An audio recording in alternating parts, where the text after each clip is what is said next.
So for Spring/Summer 2018 with SPEZIAL, we went back to the drawing board that we always go back to with every collection. Old Adidas catalogues, the Adidas archive in Germany, my own personal archive, and start looking through there to try and get ideas for some kind of story that can underpin the collection.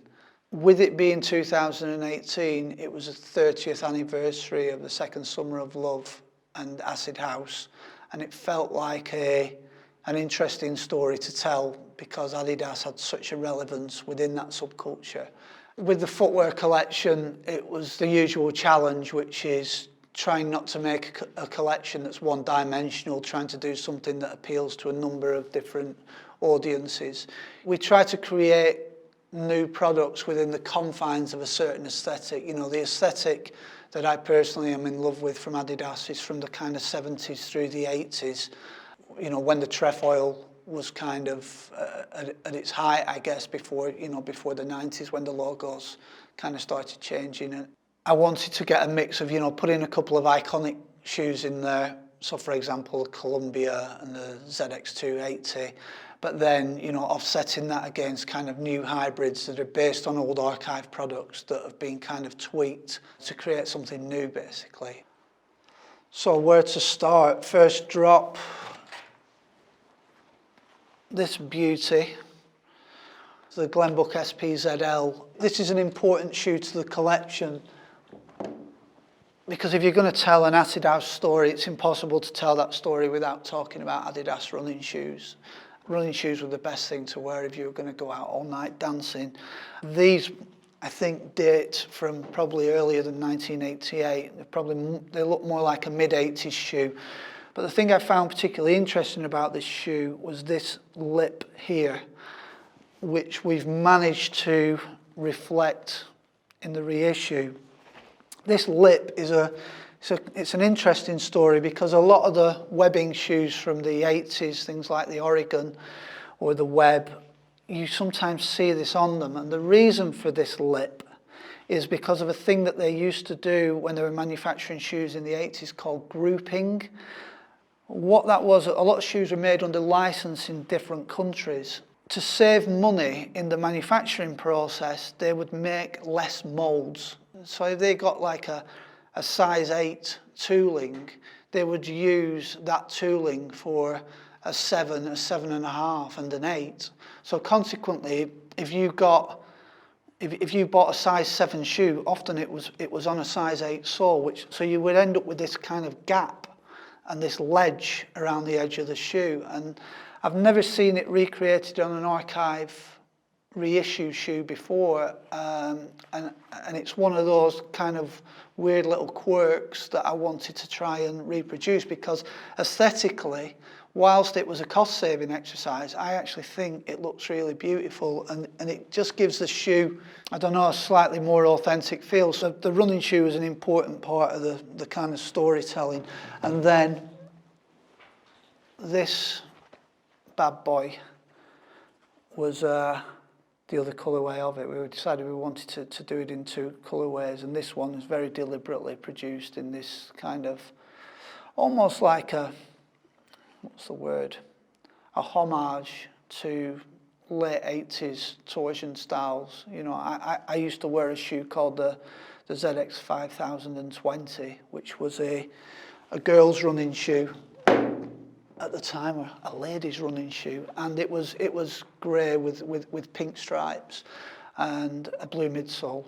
So this shoe it's a particular storyteller for the collection, I guess. The Hulton SPEZIAL. Again, this was taken from a bizarre archive shoe. This was done on this kind of almost like Commander style tooling, but we decided to go for a more classic Samba tooling with a slightly translucent gum. The biggest challenge with this shoe was the fact it's made of nylon, and it's getting the balance between an authentic reproduction of the upper and what would actually work in, I don't know, in 2018, we ended up having to back the nylon upper because on this original shoe, it's just one layer of nylon. And when we tried to reproduce that, it just ended up looking really wavy. We just felt we were leaving ourselves wide open for criticism about the quality of the shoe in trying to be as archival and authentic as we possibly could. So, you know, we had to make a call on that, and we decided to back the nylon.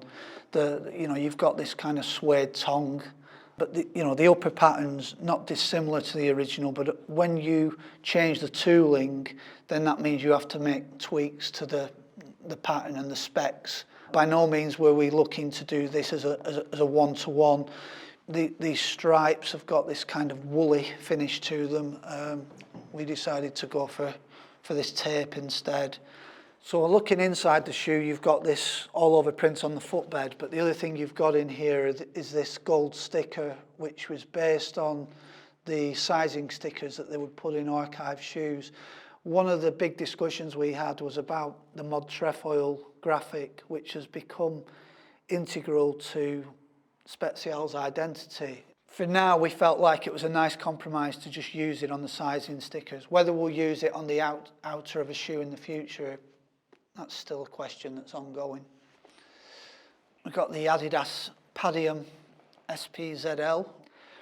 With the gum sole flat suede upper shoes, it's finding a way to get differentiation within that. City shoes have become incredibly popular nowadays. You know, to me, they're far more popular than they ever were first time around. You know, a lot of city shoes that I don't even remember seeing in the UK first time around.